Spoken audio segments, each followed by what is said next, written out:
Good morning everyone. 12th Commerce, English Medium, Economic. Concept is balance of payment in chapter number 9. Now, balance of payments is a systematic account of the value of transactions of a country with the rest of the world in goods and services, transfer payment and capital like assets.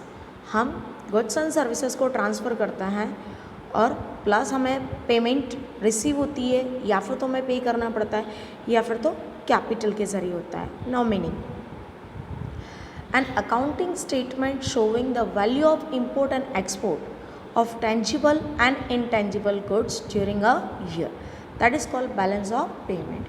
जो भी आप export और import करते हैं, चाहे वो tangible हो या इनटेंजिबल गुड्स हो या सर्विसेज, पूरे साल में आपने जितना भी कामकाज किया है, ये शो करने वाले स्टेटमेंट को हम बैलेंस ऑफ पेमेंट के नाम से जानते हैं.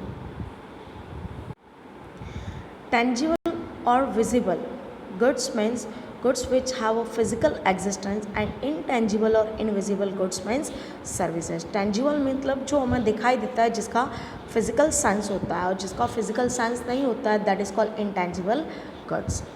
Balance of payment has a credit entry and a debit entry. All receipts by the home country from the foreigners are recorded in the credit entries, and all the payment by the home country to the foreigners are recorded in the debit side. Same यहाँ पे accounting का rule लगता है कि आपको income receive होती है तो दैट इज़ अ क्रेडिट, और आप अगर पेमेंट करते हो अनदर कंट्री को that is a debit. Now the types of balance of payment. Now there are two types of balance of payment. First is balance, second is unbalanced. Balance of payment is said to be in imbalance when the value of entries on credit side equals than on the debit side. Balance of payment is unbalanced when the value of entries on the credit side is not equal to entries of the debit side. कई बार ऐसा होता है कि हमारे income और expenditure differ होते हैं, this are not same, तो वहाँ पे आपको बैलेंस ऑफ पेमेंट की जो बैलेंस शीट है वो कभी भी बैलेंस में मिलेगी नहीं, that is always in unbalanced. Now if the payments are more than the receipt or the value of credit side entries is lesser than the values of debit side entries, then there is a deficit in the balance of payment. deficit का मतलब होता है loss. If receipts are more than payments or the values of credit side entries is greater than the values of debit sides entries, then there is a surplus in the balance of payment.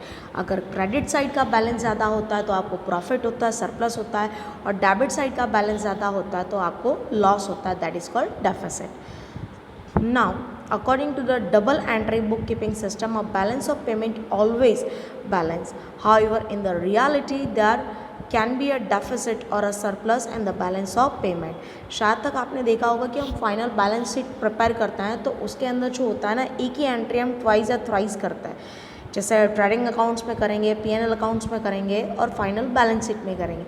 But यहाँ पर ऐसा होता है कि एक ही balance sheet होती है, उसमें एक ही बार उसकी एंट्रीज होती है, तो डबल एंट्री की जगह पे सिंगल एंट्री करके आप यहाँ पे एग्जैक्ट जो आपका बैलेंस ऑफ पेमेंट है उसको आप जान सकते हैं. नेक्स्ट आता है accounts of balance of payment. Balance of payment has two types of accounts. First current account, second is capital accounts. current account, this account recorded the credit and debit entries for the following.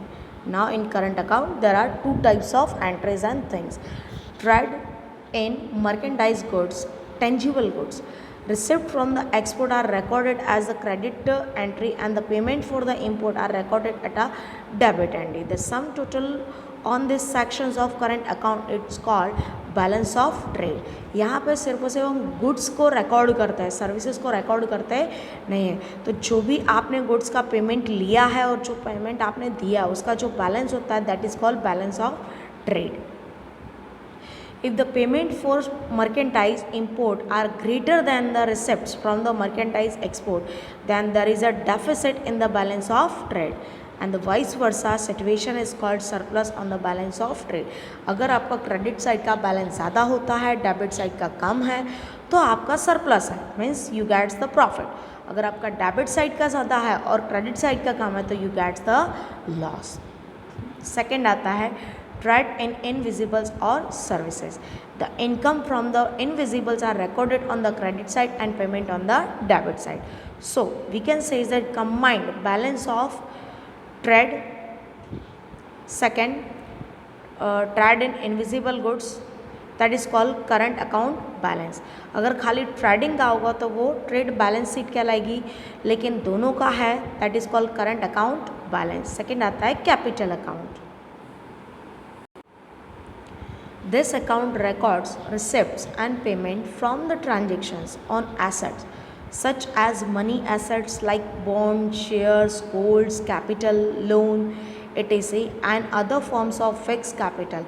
Means here is recorded only on which thing which have a durations of more than 1 year, जिसकी 1 year से ज़्यादा की durations होती है वही यहाँ पर record किया जाता है।